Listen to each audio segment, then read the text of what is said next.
प्रादेशिक परिवहन कार्यालयामध्ये वापरत असणारी NIC या सॉफ्टवेअरची प्रणाली दिवसेंदिवस नागरिकांना त्रासदायक होत असल्याचे काही संघटनांच्या प्रतिनिधींनी व नागरिकांनी देखील टॉप न्यूज पुणेला दिलेल्या प्रतिक्रियांमध्ये सांगितले होते. त्याला अनुसरून प्रादेशिक परिवहन कार्यालय पुणे येथील उपप्रादेशिक परिवहन अधिकारी स्वप्नील भोसले यांचे मत जाणून घेतले असता त्यांनी दिलेल्या प्रतिक्रिया आम्ही आमच्या प्रेक्षकांसमोर आणत आहोत. जर प्रादेशिक परिवहन अधिकारी त्या संदर्भात सांगत असल्याप्रमाणे ही प्रणाली चालत असेल तर मग नागरिकच त्रस्त आहेत. उपप्रादेशिक परिवहन अधिकारी स्वप्नील भोसले यांनी दिलेल्या उत्तरास प्रेक्षक आणि नागरिक खरंच समाधानी आहेत का? कमेंट बॉक्समध्ये लिहायला विसरू नका. सिस्टीम आहे त्या सिस्टीमच्या संदर्भात आपण नागरिकांच्या आत्ताच बाहेर प्रतिक्रिया घेतली. या प्रतिनिधी संघाचे जे अध्यक्ष प्रकाश जगताप त्यांनी पण आपल्याला प्रतिक्रिया दिल्या. वाहतूक संघटनेचे दत्ता घुले त्यांनी पण काही या गोष्टीमध्ये सुधारणा केल्या पाहिजे अशा बऱ्याचशा लोकांनी या ठिकाणी आपल्याला प्रतिक्रिया दिली. तर आपण आज इथं प्रादेशिक परिवहन अधिकारी म्हणून काम करतोय, या उपप्रादेशिक परिवहन अधिकारी म्हणून काम करतोय. तर या ठिकाणी जे काही NICची सिस्टीम आहे या सिस्टीमला फुल फ्लेज चालू करण्यासाठी आपल्याकडून काय प्रयत्न केले? आपलं सध्या संपूर्ण कामकाज वाहन आणि सारथी प्रणालीद्वारे ऑनलाईन सुरू आहे. लायसन्सचं कामकाज हे सारथी प्रणालीद्वारे केलं जातं आणि वाहनचं कामकाज वाहन प्रणालीद्वारे केलं जातं. सध्या त्या सिस्टीममध्ये अपडेट चालू असल्यामुळे 2-3 दिवस थोडंसं मेंटेनन्सचं काम आहे, त्याच्यामुळे थोडीशी सिस्टीम स्लो आहे. परंतु हे अपडेट झाल्यानंतर ज्या पद्धतीनं पूर्वी आपल्या सर्व्हिसेस सर्व व्यवस्थित आणि प्रॉम्प्ट होत्या त्याच पद्धतीनं त्या पुन्हा सुरू होत्या. परंतु हे दर महिन्याला किंवा दर 15 दिवसाला हा पावले देतो, त्यामुळं कधी कधी फिटनेसचे पावले पाठवत नाही, टॅग भरले जात नाही, काही गाड्या रस्त्यांवर असतात त्या गाड्यांना पण थोडा त्रास होतो. ही प्रणाली ही सॉफ्टवेअरवरती बेस असल्याने कारणाने आपलं मोबाईल जसं अपडेट होत राहतो तो अपडेशनच याच्यासाठी असतं की ज्या काही फॅसिलिटी ज्या काही सुविधा आपल्याला मिळतात त्या चांगल्या पद्धतीने मिळाव्या, त्याच्यामध्ये अपडेट आवश्यक आहे. मोस्टली NIC ते सुट्टीच्या दिवशीच करायचं पाहिजे, पण ज्यावेळेस 2-3 दिवस लागतात त्यावेळेस एखादा त्याचा येतो.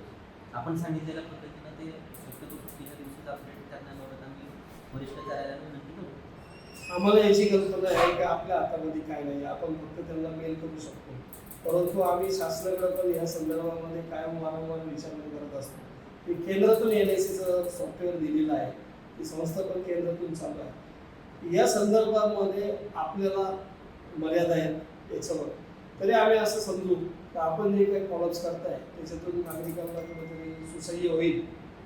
नाही, शासन स्तरावरती देखील नक्कीच नागरिकांच्या सर्व जे काही सर्व्हिसेस आहेत वेळेत देण्यासाठी प्रयत्न सुरू आहे आणि परिवहन कार्यालयामार्फत असतील किंवा शासन स्तरावरून जे काही NICला सूचना दिलेल्या आहेत त्याच्यानुसार NIC नक्कीच पूर्तता करेल आणि वेळेत आपलं जे काही प्रणाली आहे त्या पूर्वीप्रमाणे सुरू होते. हा तात्पुरता विषय आहे, 2-3 दिवसांचा मेंटेनन्सचं काम असल्या कारणानं 2-3 दिवसच हा विषय आहे. नंतर पुन्हा पूर्ववत पहिल्यासारख्याच ज्या काही फेसलेस प्लस बाकीच्या सुविधा आहेत त्या सर्व व्यवस्थित सुरू होतील. बऱ्याचशा गोष्टी आता फेसलेस झालेल्या आहेत, परंतु काही प्रमाणामध्ये पेपर हे घेऊन यावंच लागते. त्याच्यामध्ये पण ऑर्डर भरवण्यासाठी किंवा काही बाकीच्या गोष्टींसाठी बऱ्याचशा लोकांमध्ये असंतोष आहे. आपण त्या पद्धतीने त्याच्यामध्ये कशा प्रकारे लक्ष घालणार? महाराष्ट्र शासनाने ज्या परिवहन विभागाच्या फेसलेस सेवा केलेल्या आहेत त्या आधार बेस आहे.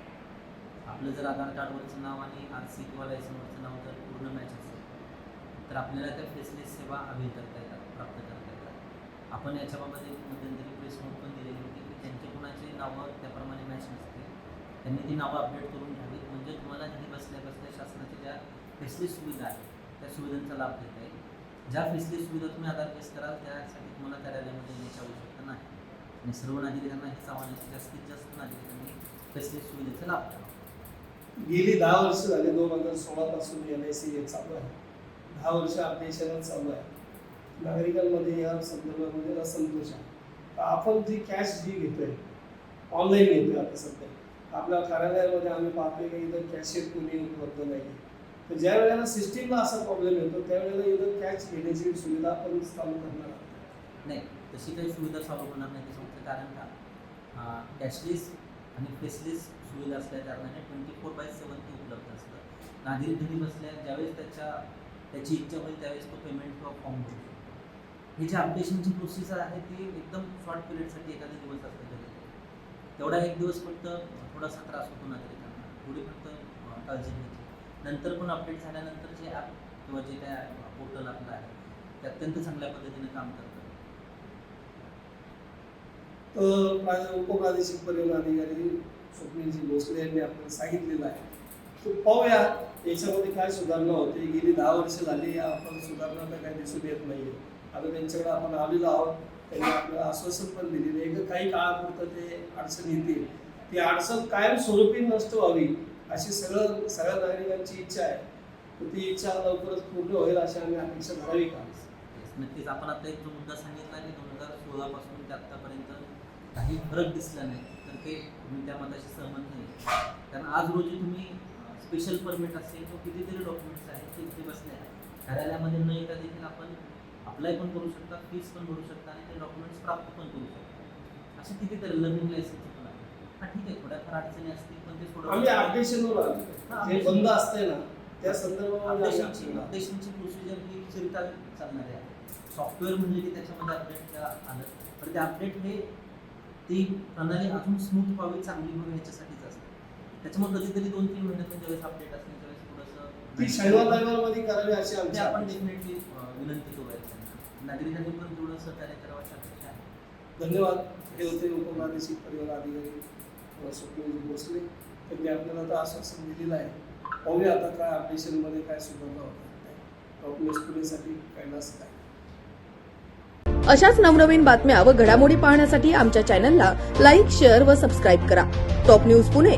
जाहिराती व बातम्या देण्यासाठी संपर्क मुख्य संपादक कैलास गायकवाड. संपर्क क्रमांक 8080 17 80 77. पुणे शहरात न्यूज रिपोर्टर नेमणे आहे. इच्छुकांनी वरील मोबाईल नंबरवर संपर्क साधावा. Top news Pune.